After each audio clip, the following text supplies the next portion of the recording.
Hi, everybody. Today is Friday, May 16th, 2025, and our friends Colonel Wilkerson and Larry Johnson are back with us. Welcome back. Glad to be here.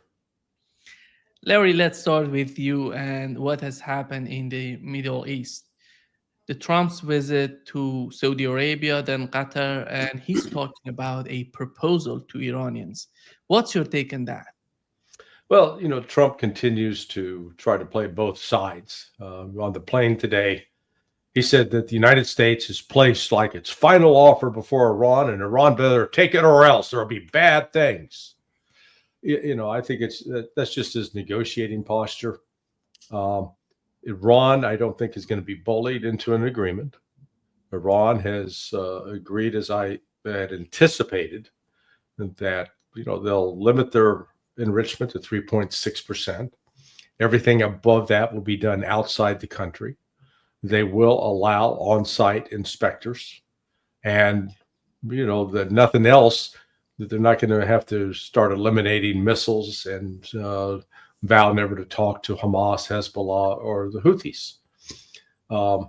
Whether Trump will accept that, I think, is still an open question.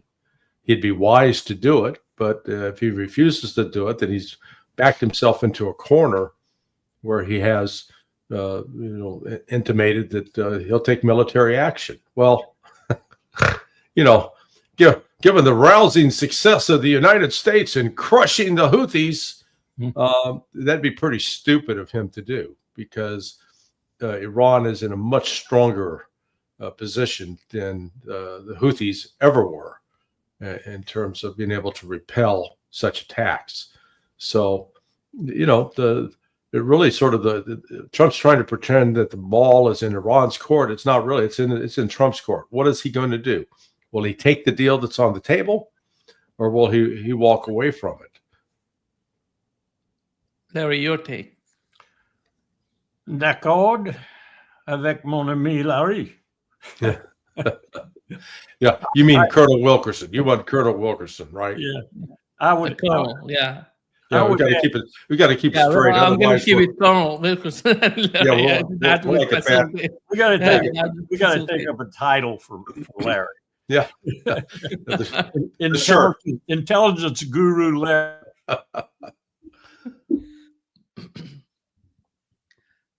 Colonel, it seems that something happening with his internet connection.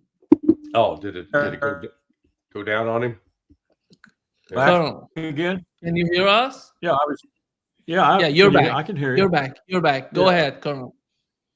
Listening to John this morning, Mearsheimer, I heard him phrase an explanation of Trump that was priceless. And I think it applies here. I think it applies with everything Trump does, as a matter of fact. And that is, he recognizes now, term, how much around president of the United States, no matter what he wants, it's coming from every angle, neoconservative, radical, whatever you want to call people around him. Now, he blessed himself, cursed himself to a certain extent with the cabinet he selected, as does any president. But Mearsheimer then went on to say that when Trump keeps it in his head and only pontificates or occasionally, maybe he's pontificating for various reasons amongst this group of people he knows positively oppose this or that aspect of what he's trying to do. And so he uses this technique to say things that sometimes are genuine, that he knows are going to rile the people around him, from Rubio to Hegseth, and then reverses himself when he gets into a position where he can really ram it. Oh, yeah, his connection froze again. Yeah. But I think that's true. I think that's true, and I think you have to parse what Trump says with that kind of understanding of why he's saying it and who's opposing him on any particular issue. And this is not just his cabinet or his cabinet equivalent people, special envoys and so forth. It's also the other leaders, like Stalin, for example, who sent his disciple with Zelensky on bull. And everybody knows what this disciple is supposed to do, Zelensky and Zelensky. Execute Starmer's wishes with him, which are to continue the conflict as long as possible. So I think Trump is ill-served, and I think John's right about that. But Trump is aware of that, and so you have to really parse his remarks with regard to knowing he understands that, trying to figure out who he's saying it against or for, and what his really true motivations are, which I'm not even sure he knows from time to time. That makes it really difficult. Colonel, can you do something with your internet connection, because you are just freezing up frequently? Yeah. Larry, let me come on. I'll come back on again. okay. Larry, when it comes to the point that Colonel was trying to raise, that the main objectives in the mind of Donald Trump, and what does he want really from the Middle East, what would come to your mind? What is the picture that comes to your mind? Well, I think he's still holding on to the hopes of making the Abraham Accords become a reality. Now, Steve Witkoff is out today saying he's got a whole host of, list of Azerbaijan, Armenia, all are willing to sign on to the Abraham Accords. Well, the essence of the Abraham Accords is to recognize the state of Israel and its right to exist. And he even said, "Oh yeah, the Saudis are on board with this." Well, I doubt that that is the case. They're not willing to do it uncritically. I think they've told Trump, "Yeah, we'll recognize Israel's right to exist once it stops murdering the Palestinians and agrees to a Palestinian state." So that's where Trump's trying to get. So he's going to line up all these countries with who are, let's say, inclined to support the Abraham Accords, provided that the genocide stops and the Palestinians have a state. So that means Trump's got the task of not persuading the Israelis, telling them how it's going to be. And I think the Israelis, the Zionist crowd, are particularly nervous these days because of the warmth that was showered on Trump. They recognize that Trump's a sucker for flattery, and boy, Mohammed bin Salman and the Sheikh in Qatar, and then the Emiratis. Boy, they were really polishing Trump's rear end, and he loved it.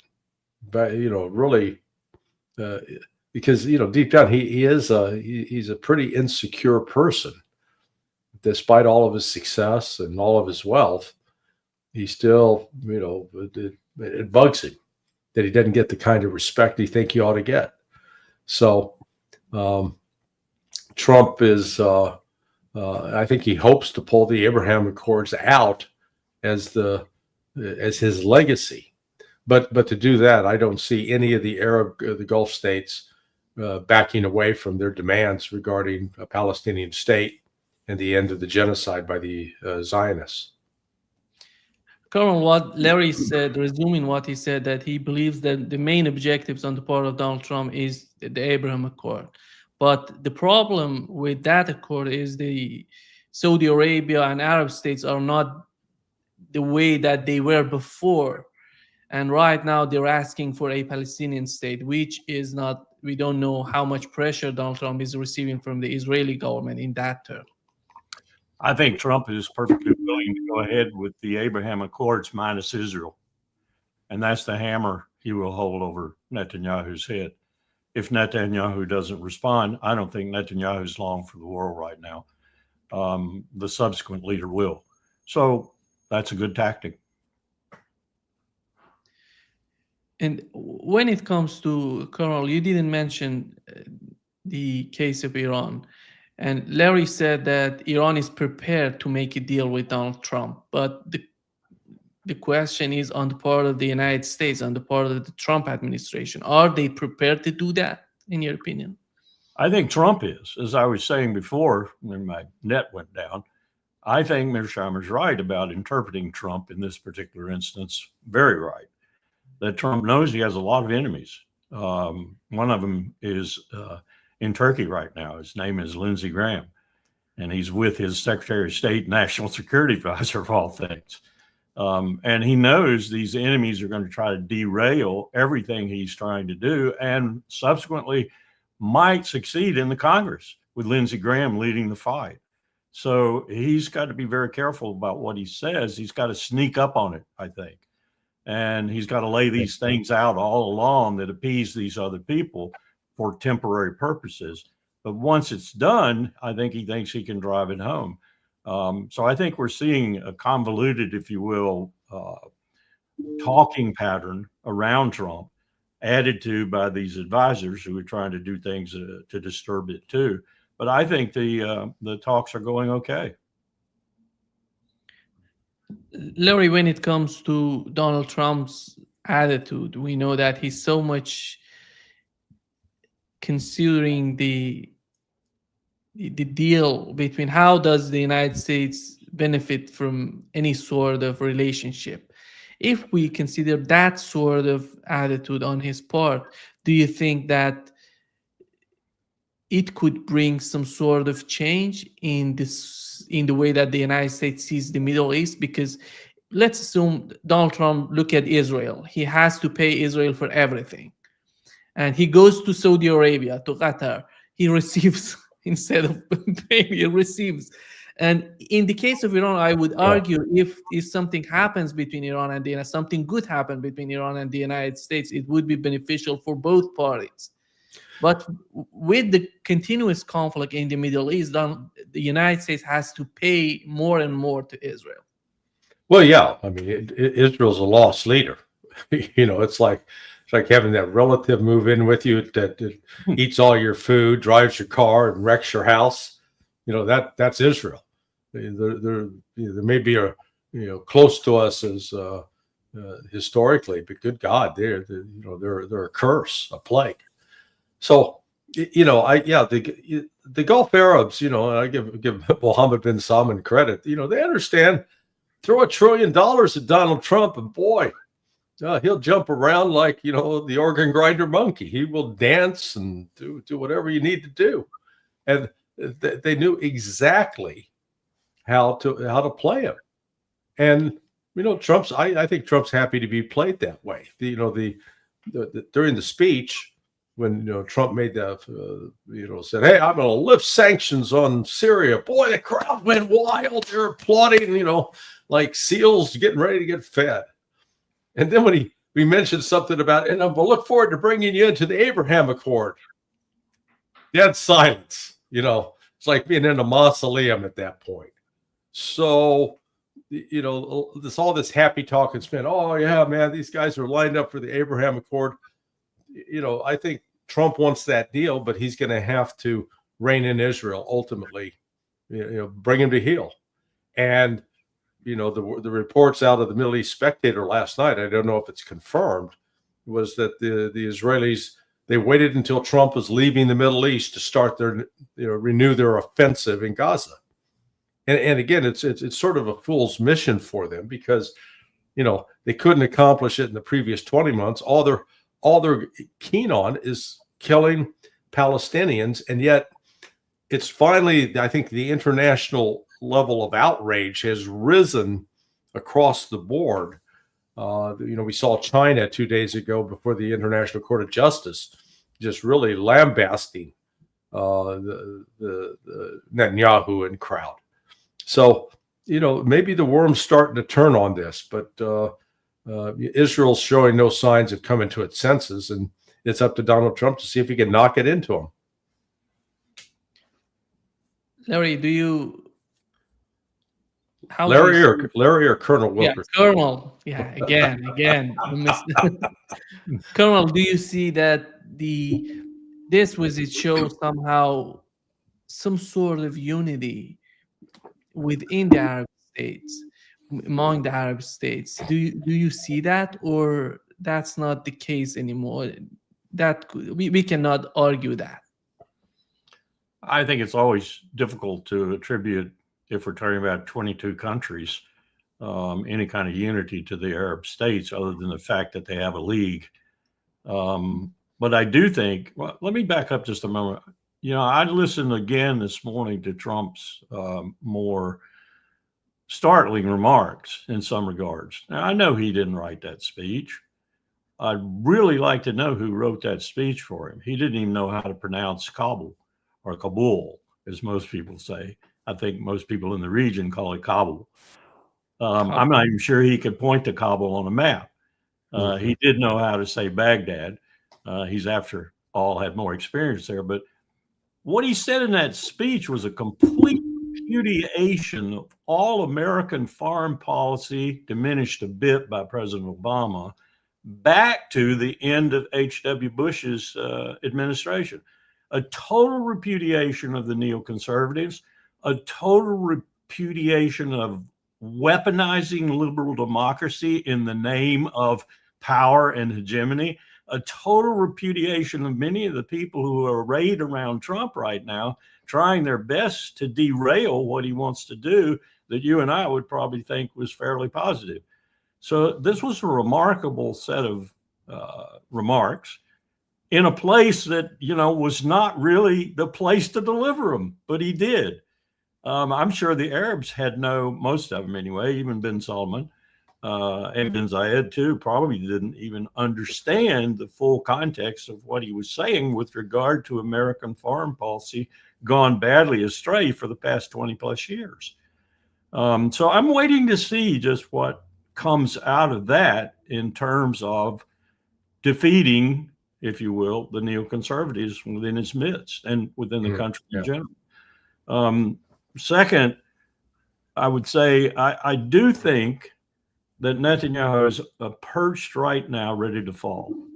This sustained military operation is opposed by almost all of his sane military leaders. It's opposed by the rank and file to a certain extent too, particularly the reservists. And what it is he's starting the very same thing we did with the Coalition Provisional Authority in Iraq. He's starting an operation that will be more beneficial to the insurgents, as it were, than to the established military. And they know that. Not only that, but they have made the terrain absolutely perfect for this kind of insurgency by rubbling it, by destroying it. Now the benefit goes to the guerrillas. Now the benefit goes to those who opposed us in Iraq and really defeated us in Iraq. So it's going to get worse and worse and worse on the battlefield, which is a place the Israelis are not accustomed to having things like that turn sour on them. So I think, as I said before, I think Netanyahu's days are numbered. And when he goes, I think Trump is astute enough to leap into that gap between whoever, replaces him in Netanyahu's departure and whatever brouhaha occurred. They'll probably do like they did with Sharon. They're going to put Sharon in jail. And he had cancer, I think it was, really badly. So they excused him from that. And he died very shortly thereafter. I wouldn't put Netanyahu's life longevity very long either. But I think we're looking at an entirely different situation, perhaps, developing in the Middle East, thank God. And it's going to be based, in part at least, on the fact that Israel's going to be defeated. Larry, do you see Arab states united in the case of having a Palestinian state? On the lip service level, yes, but the action level, no. They talk a good game so far, but they're not really the only country that's backing it up with action have been the Houthis, and they're an amazing, remarkable people. They've got every disadvantage against them, and yet they're not backing down. And hey, they put a notch in their belt, like the Sioux Indians in the United States, counting coup. They got some U.S. scalps on their belt. They stood up to the U.S. Navy and stared it down. Now, Jordan and Egypt, they've got, they have the most direct interest of being bordering Israel and facing the potential of those Palestinians coming into their country. They don't want that. But they've not been, publicly demanding anything that I've seen. And so, the only thing that I guess Israel, if they continue to, if they try to go back in and start slaughtering apart from slaughtering the Palestinians, continuing the starvation program, then I think the level of outrage in the Arab world is growing. So, I share Colonel Wilkerson's hopes that we may be entering a new phase, a new era, but unfortunately, there's going to be still a lot of Palestinians dying, especially the women and children from the malnutrition. I mean, this is it's turned into a charnel house, and it's horrific. And that the Israelis, these Zionists who do this, do it with, they're frankly they're behaving just like the Nazi SS did when they went in and cleaned out ghettos in Poland. If you saw Nima, if you saw you probably saw the UN Undersecretary, I think, for Humanitarian Affairs. He was really graphic day before yesterday, actually, at the United Nations. And then there was an interview with a very good reporter, I think she was from Sky, who played him and then had the Israeli ambassador to the United Nations on. And you could have said that was a Nazi. You could have said it was Gerhard. It was, one of the most despicable SS Nazis of all. I mean, his responses to that man's clear presentation of the atrocities in Israel that were happening, especially the starvation, and then his answers were a composite of what's happening right now. And I think it also illustrated how, and that reporter's questions, which were just piercing, she'd done her homework, were an indication of how things are shifting. Things are changing with regard to the view of Israel. Yeah, and I think they're changing in America too. And nobody, Larry, can deny that this visit of Donald Trump was totally different from the visit he had in his first term. And he went to Middle East, Israel, and all of that, and tried to make some sort of agreement between Israel and the Arab states. Right now, the face of the Middle East has totally changed. And if we give the benefit of even talking about, because the way that Donald Trump is talking about Iran, he says we can change everything. It's going to be a new era of, I don't know, the relationship between the United States and Iran. Do you find any sort of reality? Do you see any sort of reality in that sort of talk in the way that he's talking about it? Not yet, particularly with respect to Iran. The failure to accurately describe both Iran's current role and to understand where it was 10 years ago. Because right now they like to present Iran, they're weak, they're desperate, No, they're not. Iran is in a much stronger position today than it was 10 years ago. I mean, 10 years ago, the Chinese and Russians were willing to line up and put sanctions on it. Now, Iran's got a comprehensive security agreement signed with Russia, and they have some other arrangements with the Chinese. At a minimum, every year, China and Russia are conducting joint military exercises with Iran. So that's number one.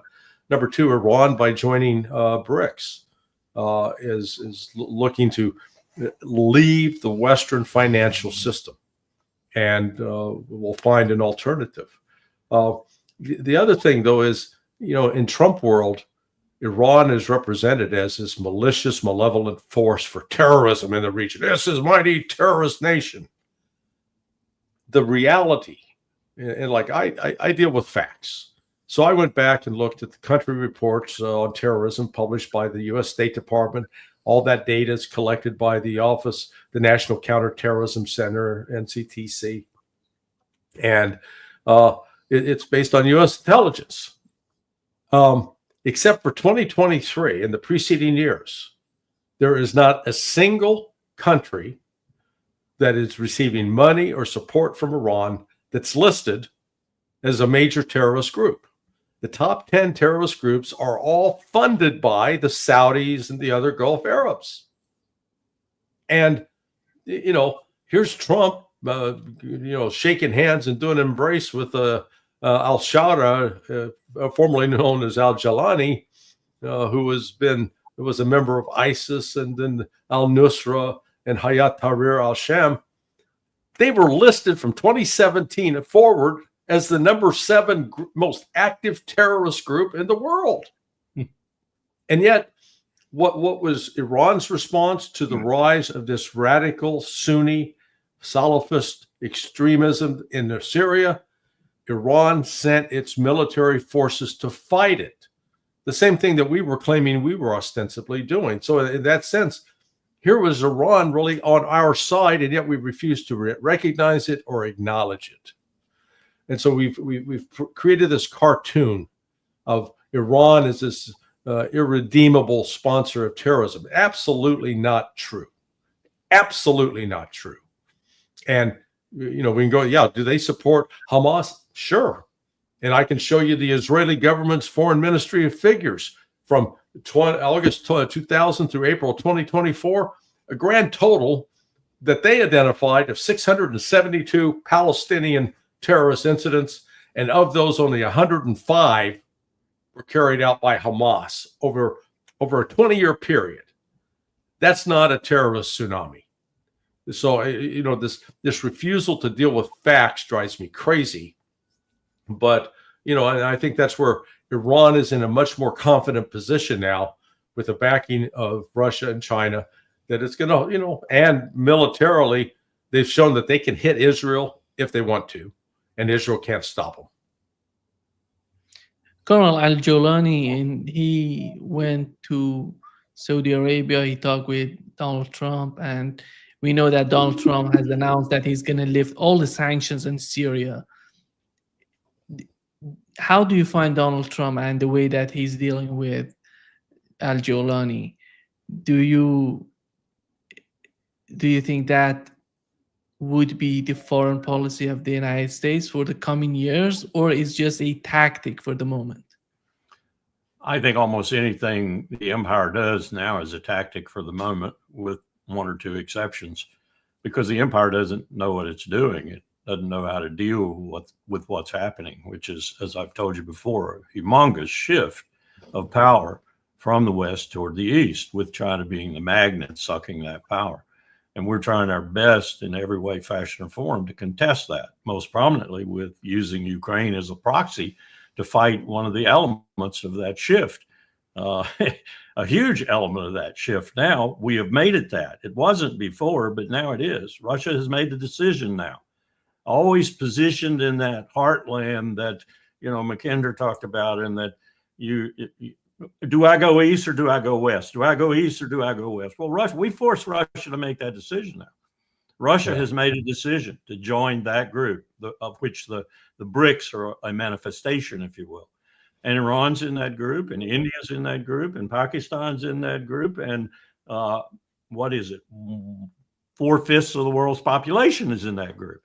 So this is very difficult for the empire to deal with. So we kind of make it up as we go along, and Trump's administration is a make it up as we go along administration anyway, for the reasons that I've outlined. They have so many different outliers within the administration. Some of them he's brought in purposefully. So it's very difficult to say where we're going at any given time on any given issue, no matter how fundamental it might be. Ukraine stands out, Gaza stands out, Iran stands out. As Larry has said, clearly, Iran is not an enemy of the United States of America prima facie. It is not. And it is not an enemy in terms of its capability to do things that would be very harmful to our interests, even in the region. No, I can't say that for Israel. I can't say that for Israel for a minute. Israel is the worst ally, if you can even bless them with the name of ally, this country's ever had in its history. They're not an ally. They're a liability. They're a fundamental liability. And I hope what Trump has just done leads to that changing. I don't have great aspirations for it, but I hope it leads to at least a better relationship in terms of the other people in the region. And the other thing I think Trump was saying was something that he said all along. And I'm going to be watching this really closely. And the place where he was is a real indicator of it, how he did. Are we going to leave? Are we going to get our presence off the ground there, or are we going to stay there? And with regard to Syria, I understand he has countermanded his order about getting the U.S. forces out of Syria, which I was grateful to hear, because they're sitting in the middle of a silica mine. And that silica mine is very, very valuable in terms of these critical minerals and everything that people want in the world now, including us. And so we're going to stay there. Are we there to guard that mine, to keep that mine safe for us? What are we there for?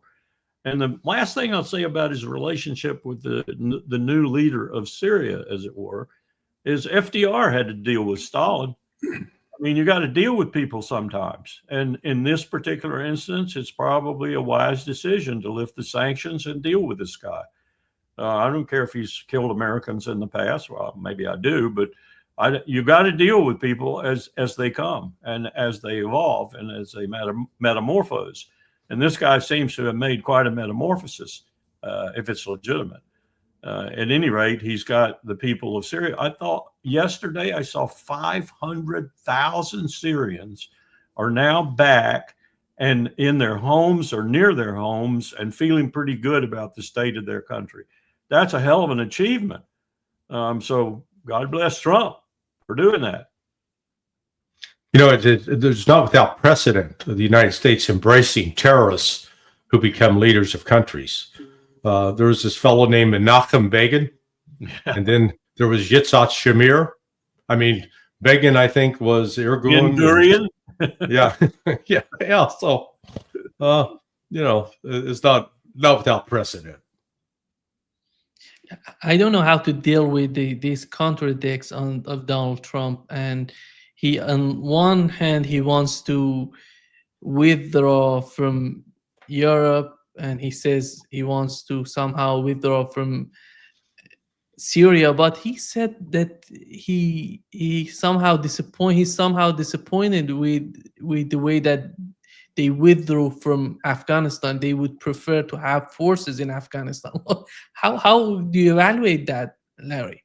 Well, I think what Trump was referencing with respect to Afghanistan was there was a right way and a wrong way to pull out. You know, we could have stayed at Bagram.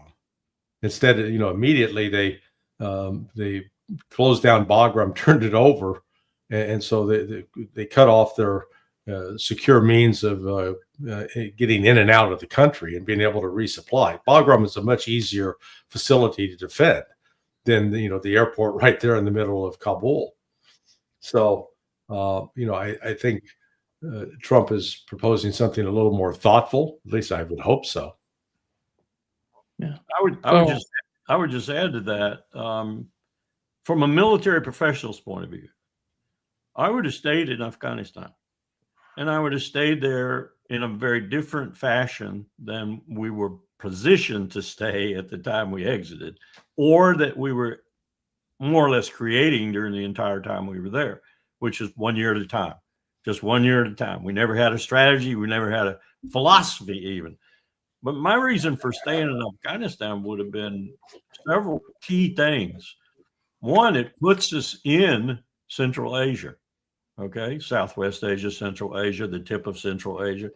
Two, it puts us next to probably one of the most dangerous nuclear stockpiles in the world in Pakistan.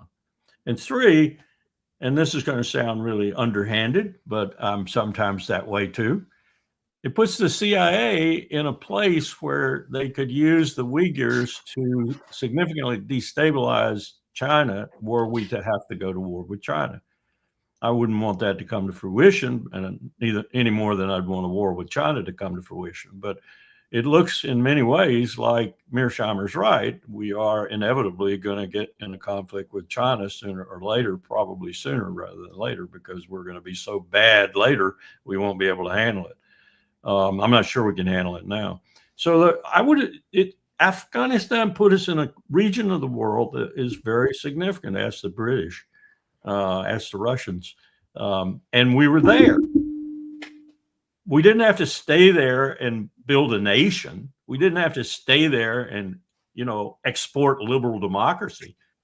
We just stay there and treat the government that existed relatively well and have a presence in a region that is far more important, in my view, militarily, to have a presence than, say, down in Kuwait or other places we are in Southwest Asia. Yeah. Larry, do you see that the case of Iran for Donald Trump is much easier? You remember we talked about it various times, and you said that the case of Ukraine is much easier for Donald Trump to put an end to it. Right now, how do you see the two conflicts, the case of Iran and Ukraine? Well, the biggest problem that Trump has with respect to Iran is the neoconservative base that is still part of his party. If you've watched the vitriol coming from Mark Levin and Ben Shapiro directed at Steve Witkoff, I mean, Witkoff's a Jew.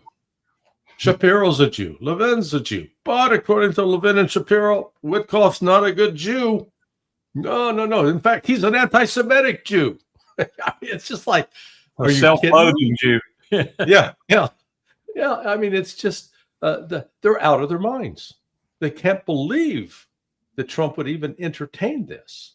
And so that's the biggest problem that Trump faces right now, is that if to proceed with a deal that will be palatable, acceptable to Iran, is going to enrage this ultra-Zionist component. It's represented by people like Mike Huckabee.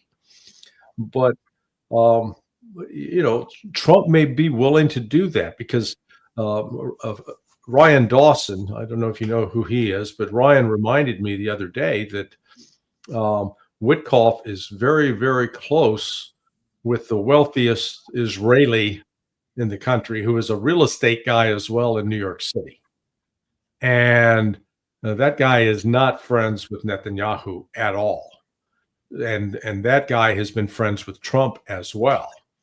So Trump sort of has these personal relationships with a segment of Israeli society that are not necessarily, that are opposed to Netanyahu. So he may be able, he may still be able to go forward with that deal because, Witkoff's the one that's cutting it. It will collapse if the United States insists that Iran must eliminate all nuclear enrichment and must take down its missiles and must cut off all contact with Hamas, Hezbollah, and then the Houthis. Then it's dead. And Trump will, there goes his Nobel Peace Prize. But if he does go with the deal with Iran, Iran's more than ready, because the real stumbling block is the inspection, and Iran's already said, come on in. You notice the desperation of these Zionists when they concocted this nonsense last week that, oh my God, we just discovered a top secret.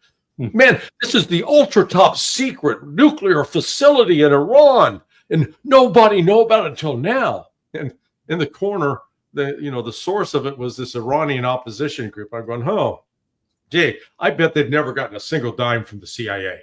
A bunch of independent entrepreneurs out there. I mean, this was just, this thing was so ham-handedly handed to the media that the credibility of it was immediately called into question. But that's an example of the pushback that's coming. And just to reinforce what Larry said, this is about the third or fourth time that this group has done this sort of thing. Yeah.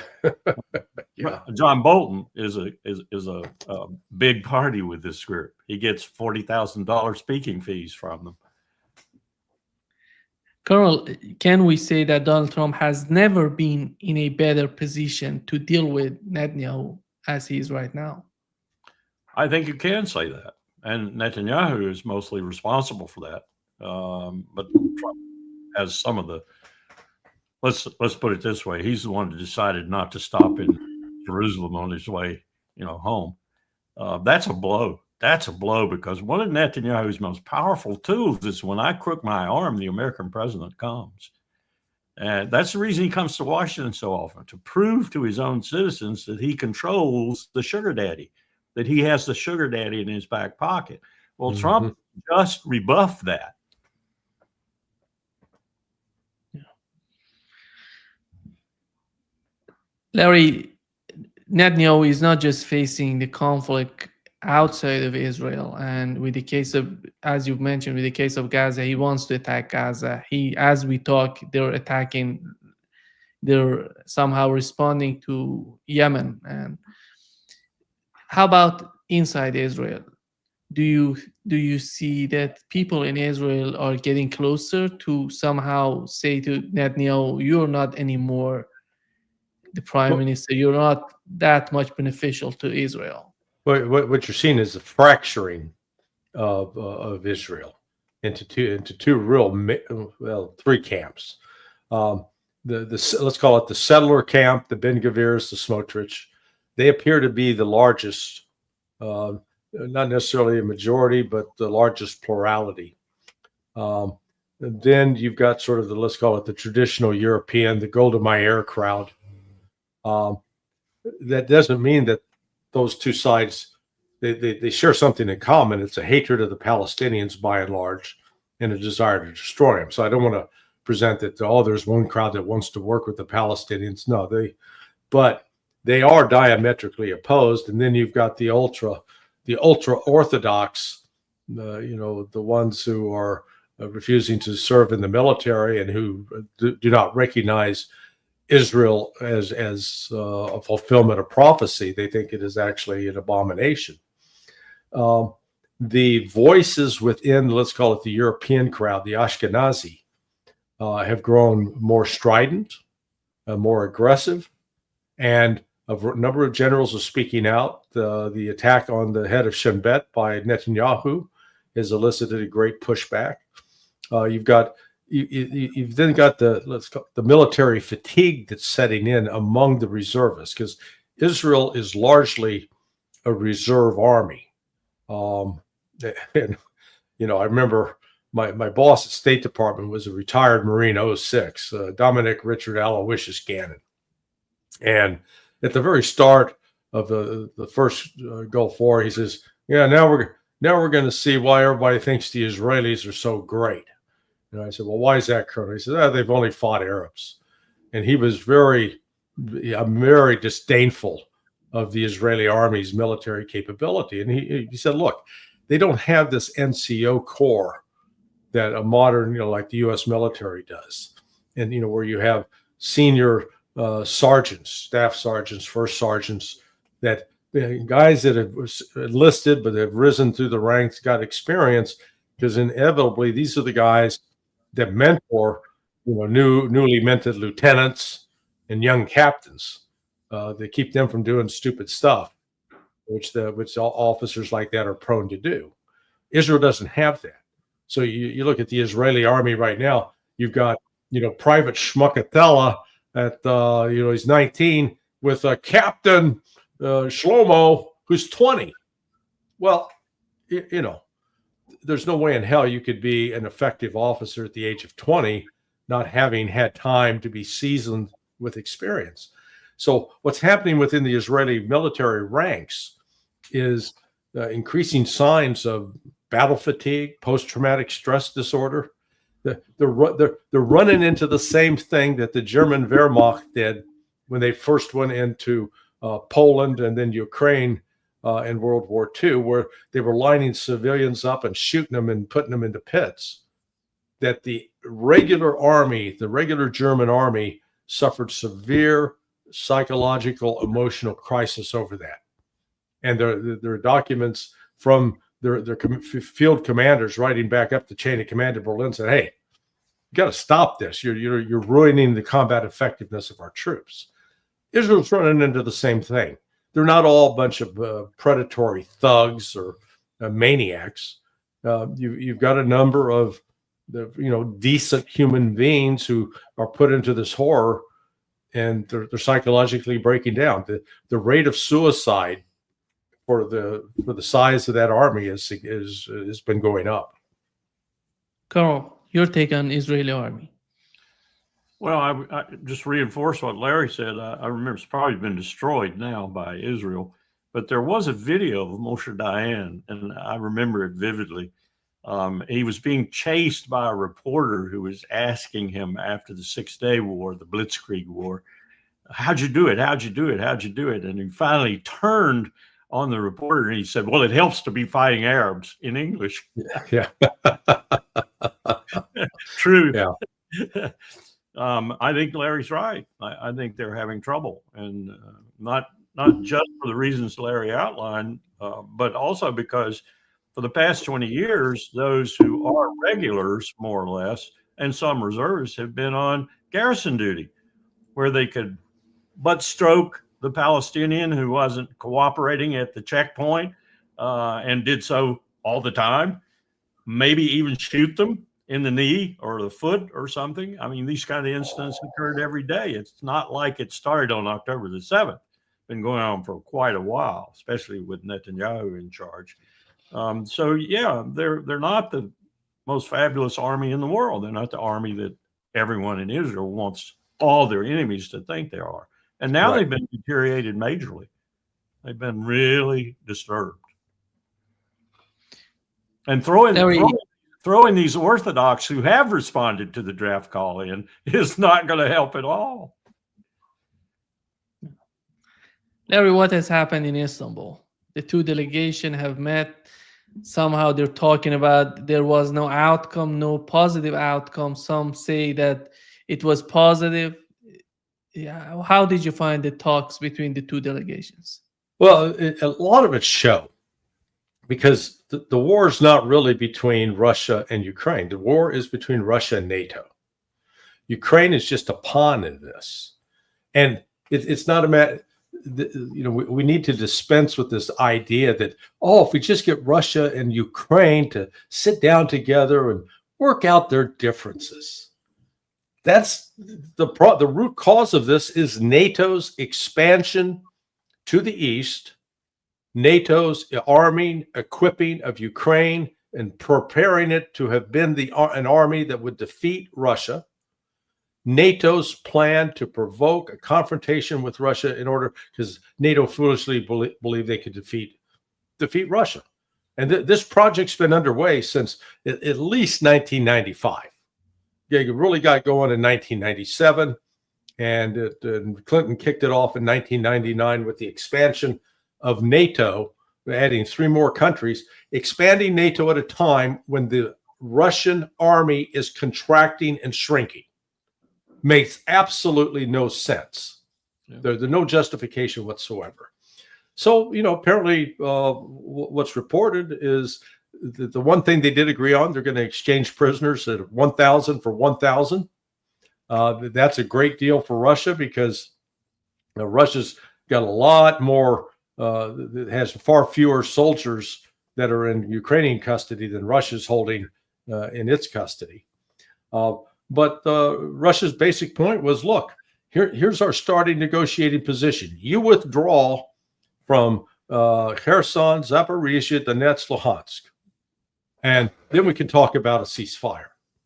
And reportedly, Medinsky said, and if you don't do that, we're going to take Dnipropetrovsk and Sumy as buffer regions, and we'll keep going.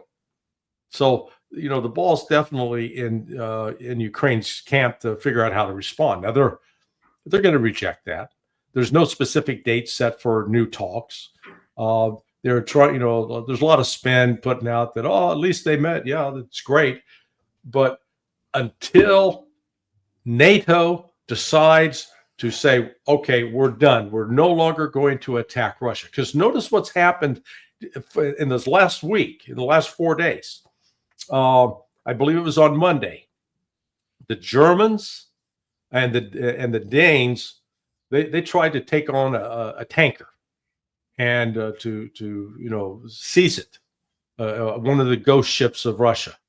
Russia had a corvette, which is a small naval vessel, but one capable of firing missiles. The Boyki, it intervened, drove off the Germans and the Danes, and then 2 days ago, the Estonians, with the backing apparently of the Poles, they tried to hijack another Russian ship bound for Russia, and the ship's captain politely told the Estonians to go have sex with their mother. I think it was a much cruder expression, but then they got on the horn to the port in Russia, and the Russians dispatched, I think it was an Su 35, 37. I'm not up to speed on all the combat aircraft that the Russians have, but it came because up to that point the ship was being circled by a Polish jet, a MiG, and a helicopter, and a fixed-wing ISR aircraft. And when the Russians showed up on scene, he was basically targeting these guys, and they all fled. So that level of comfort, that's going to continue. I think that's going to be actually where the war kicks off initially. It's going to happen out of the Baltic, because these idiots in the NATO, they don't understand. Back the hell off. And Russia's not going to back down on this.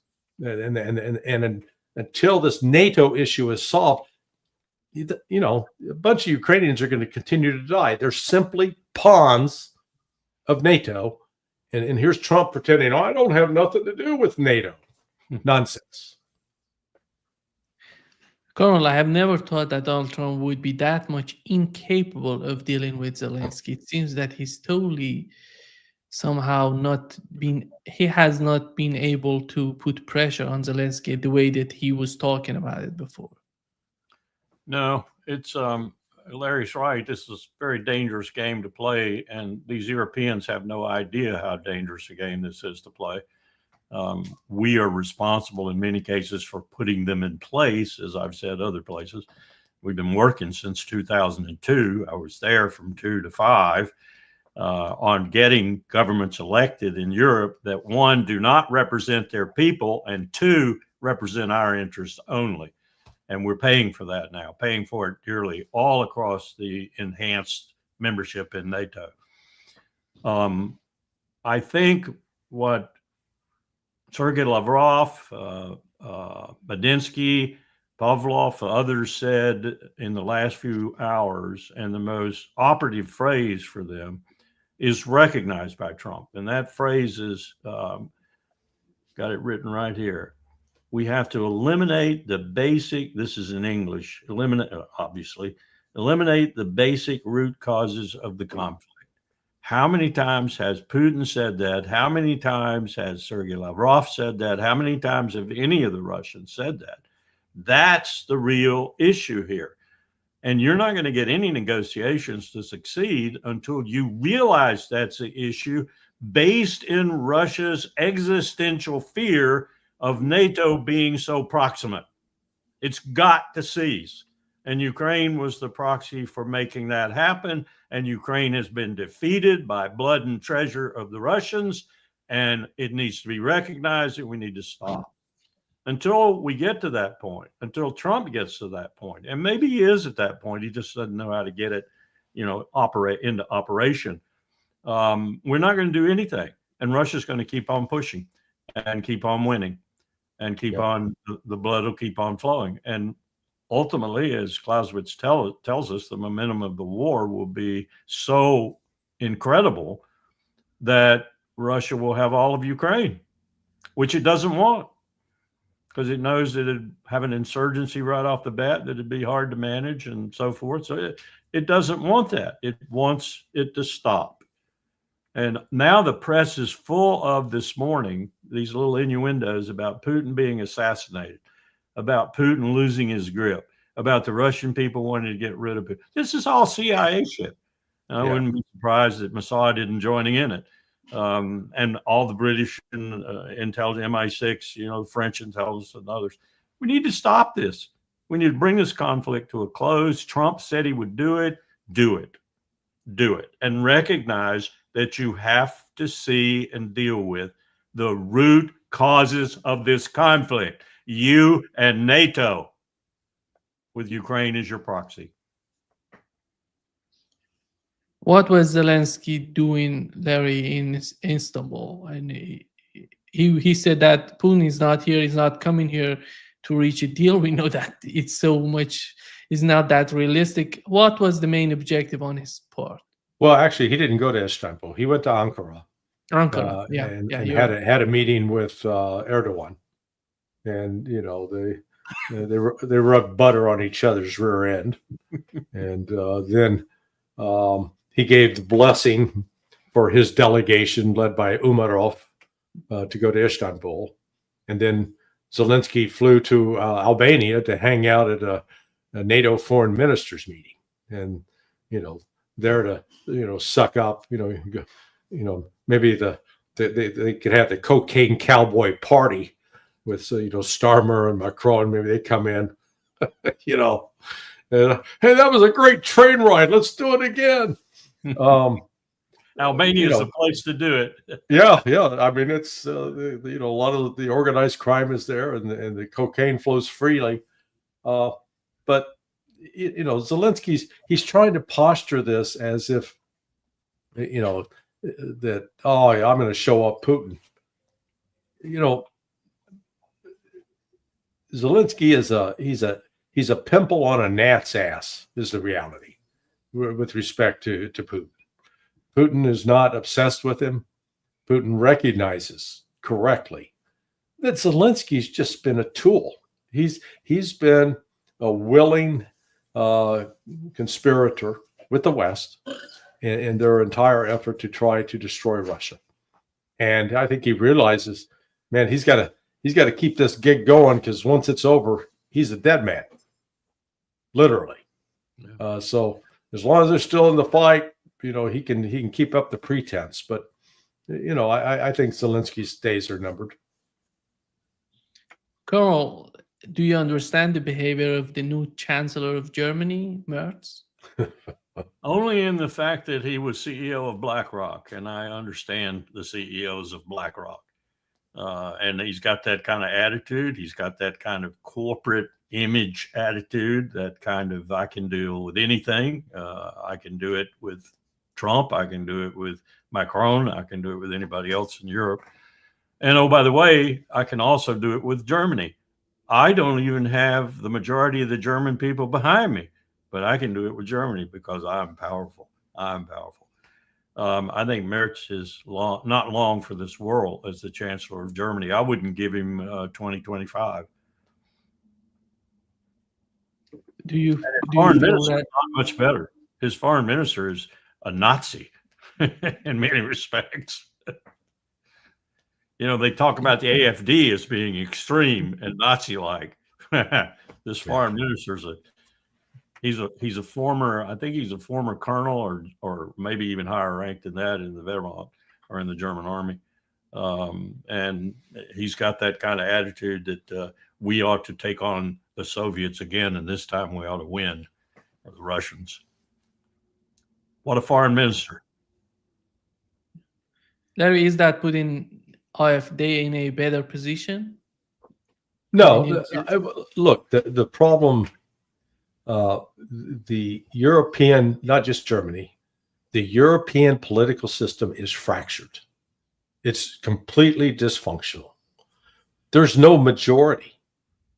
I think Italy with Meloni is the closest they've come to a majority, and maybe Spain. Other than that, you've got like in Germany, AfD, they said, oh man, they're moving up. They got 26% support. And then CDU's got 25%. So, nobody's cracking the 50% level.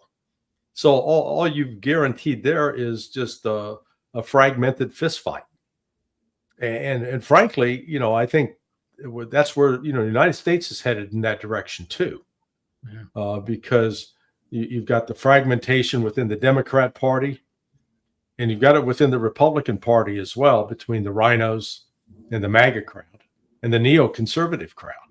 So when you start, once you've lost, let's call this political consensus about what national interests are truly important, then you've set yourself up for some real chaos, and so that's what I think Europe is going to be plagued with. That they're not going to be, rallying around any one person. It'll be more like people in a lifeboat fighting over scraps of food, trying to stay alive themselves without regards to everybody else in the lifeboat. And he left out Labour in England. I know he didn't mean to. They got the lowest rating in the history of their party. Yeah. I mean, the Labour and Conservative Party have basically now been surpassed. I'll put quotations around that, by the sort of the Brexit Party, Nigel Farage's party. Except Farage again, he's not cracking above 30%. So this notion that they're really shifted, like Marie Le Pen's party, again, not a majority party in France. There is no one party that's a majority. There was a time when Labour could claim a majority status, or the CDU in Germany could claim a majority status, but those days are gone. Colonel, given the complexity that Larry just was talking about, when it comes to Russia, when Putin looks at the way that Europe is today, and we know that at the end of the day, with a Ukrainian settlement, there has to be some sort of security architecture between Russia and Europe. And when they look at Europe today, I don't see that they can see any reasonable character in Europe to deal with. We have Orban and Fico, and somehow from the guy Vucic from Serbia, if I'm not mistaken, his name, and no one else is coming to my mind that would be capable of understanding what's going on and what's at risk for Europe if they if they separate from Russia. In a long run, they're gonna lose a lot. That doesn't seem to be the case in the mind of the current European leaders. No, I don't think so either. But my question is, because Larry's right, these leaders are going. In the next 12 to 24 months, they'll all be gone because they don't have the support of their people. And as they do things like you're suggesting they might do, or like Larry was describing they're doing up in the Baltic, they're going to lose the support of their people even more so. Difficult period to get through, though, to get to leaders that might feel differently and might represent a majority of their people, from Norway to Portugal and Spain. I think that's going to be an extremely difficult period, if not elongated into a 5-7 year period, to even imagine a new security architecture. Not only one that would pull in Russia and encompass the whole area, but one that encompasses what we traditionally call Europe, or even Western Europe. It's going to be very difficult to do that. It's going to be a period fraught with danger, too, for the very reasons that were suggested, that people are still going to be trying to pick on Russia from the old crowd, as it were. And Putin's got to be very careful about that. And he's got to be very careful about how he responds to it. The response in the Baltic was pretty good, I think. And those kind of responses need to keep happening without deleterious results. It's going to be a tough period. This is a period where Europe is fractured and falling apart. And we are partially responsible.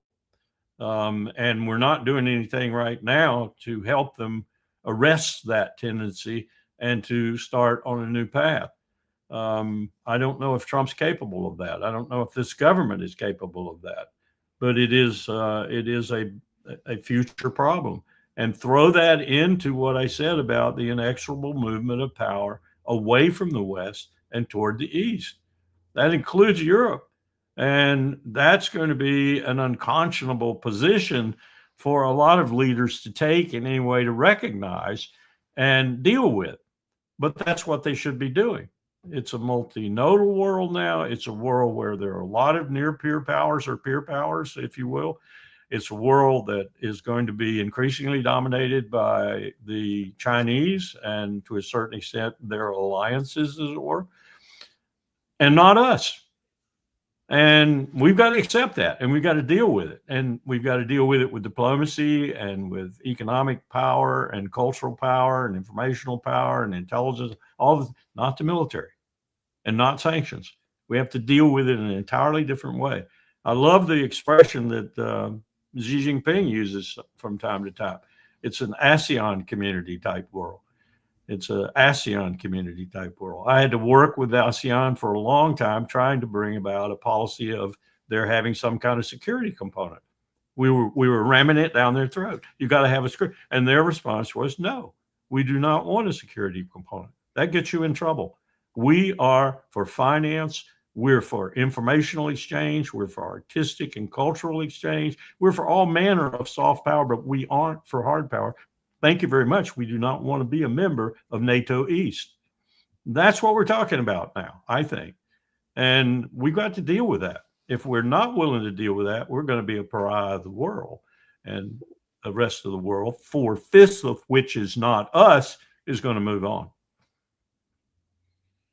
Larry, it seems that the problem that Europe has with Russia is not just the case of Ukraine. They're using Ukraine to somehow behave the way that we are witnessing right now. But it seems to me that in the mind of Europeans, the problem is Russia. It's not Ukraine.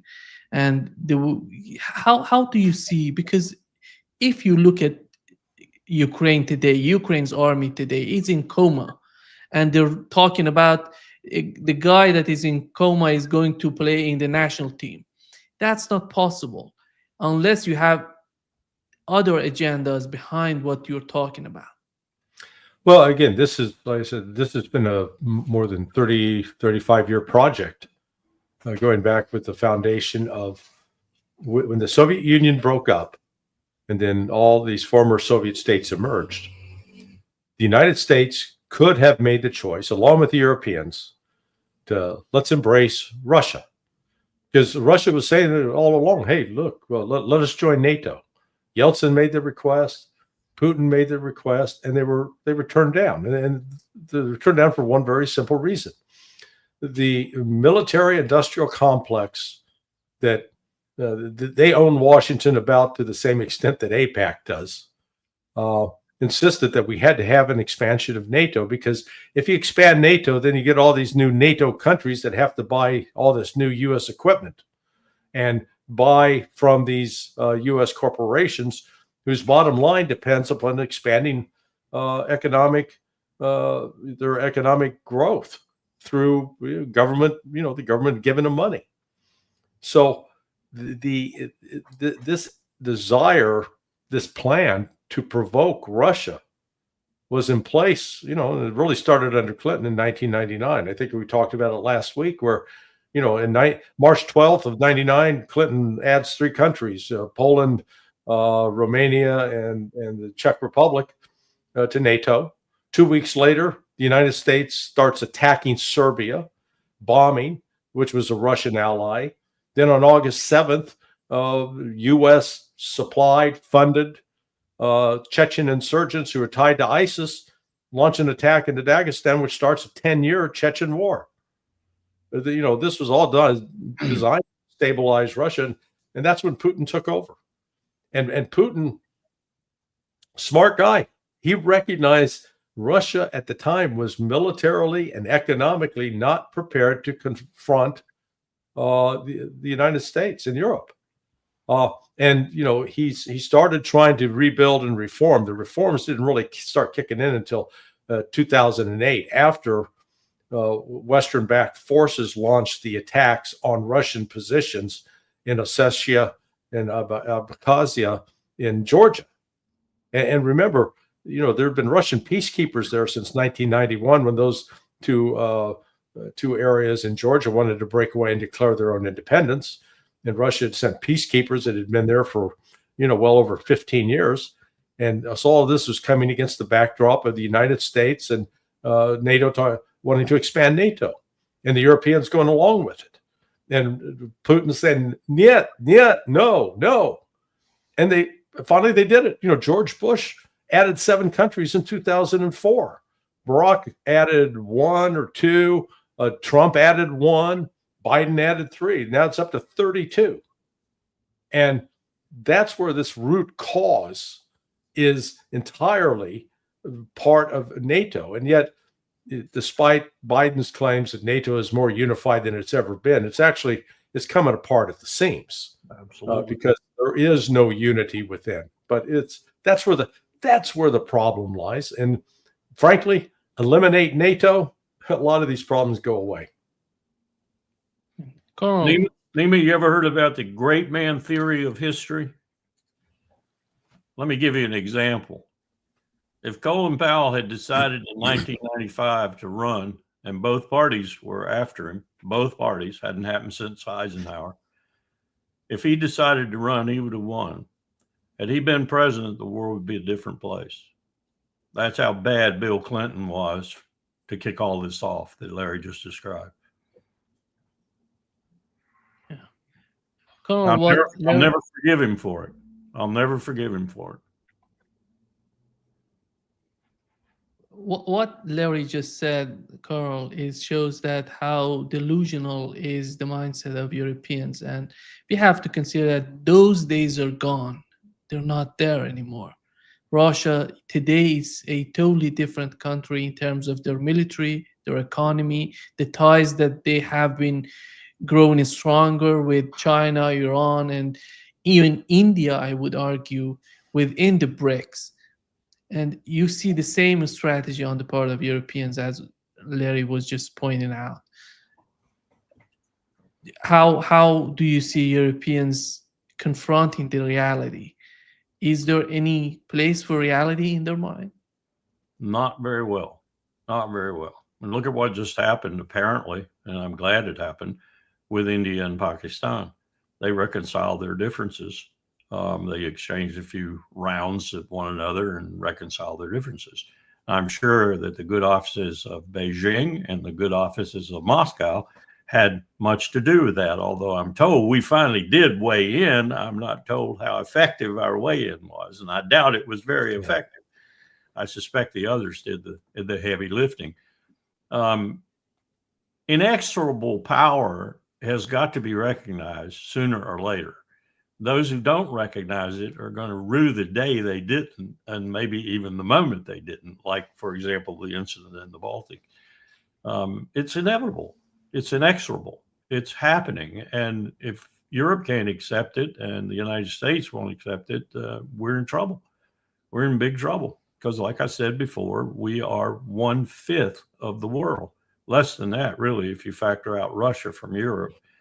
It's about 148 million people that don't count anymore.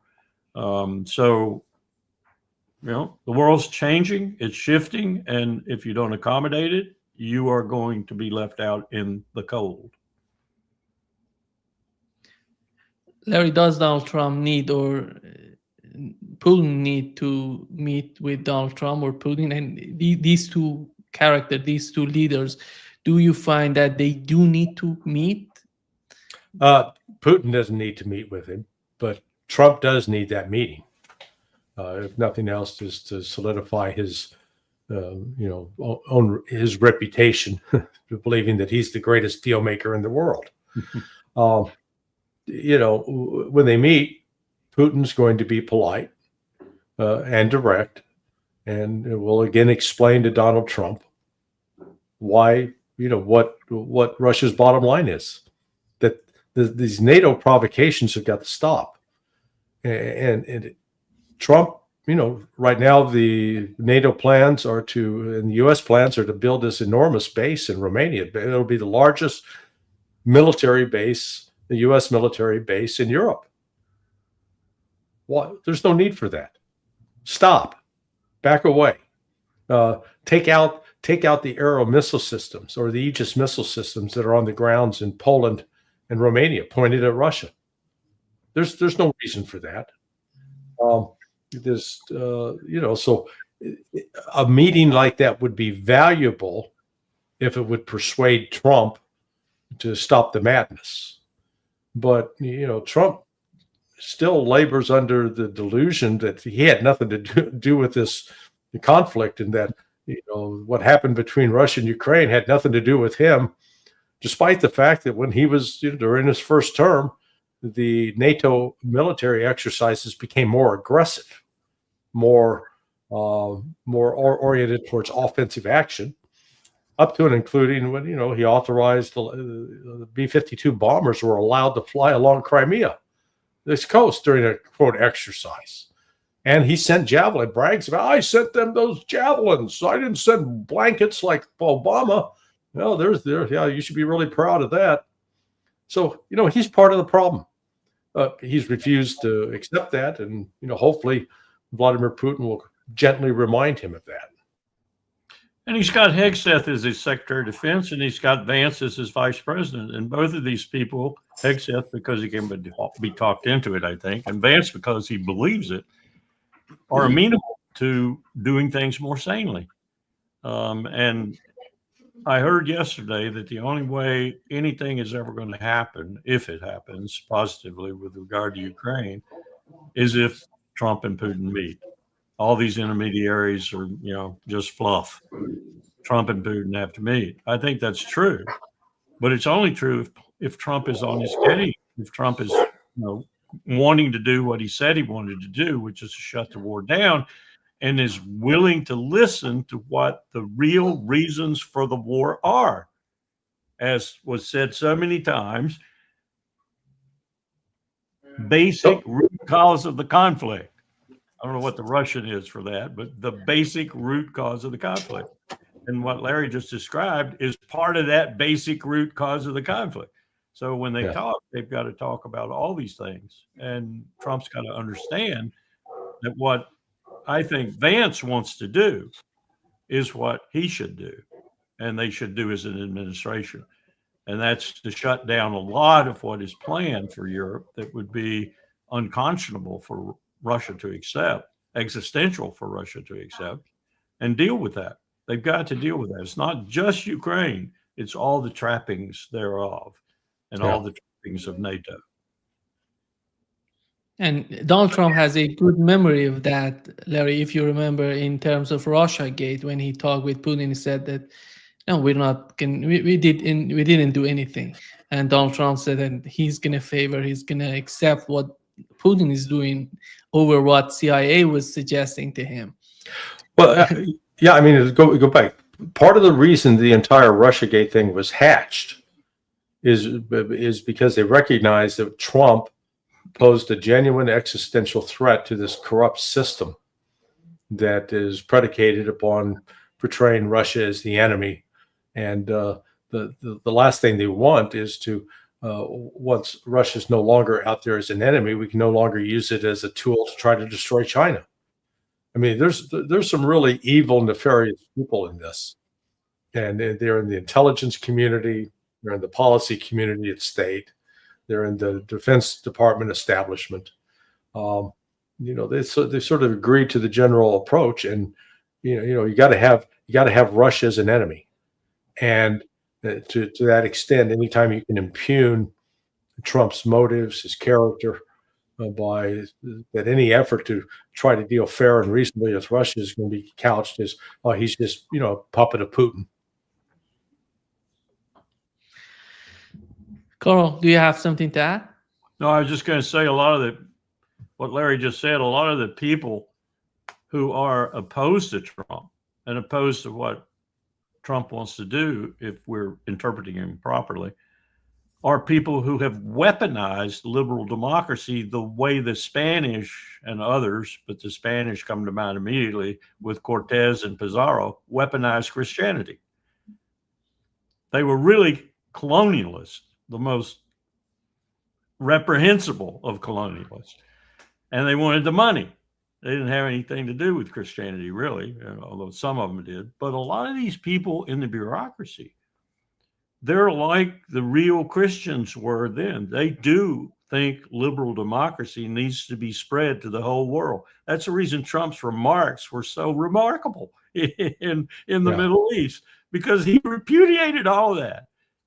Liberal democracy, Christianity, take your pick, is not what we should be doing diplomacy with. But these people believe that. They believe it in their hearts. And so you got to root all that out too.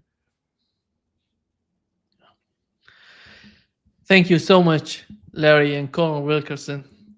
Great pleasure as always. Great way to end the week. Yeah. Thanks for having me. Thank you.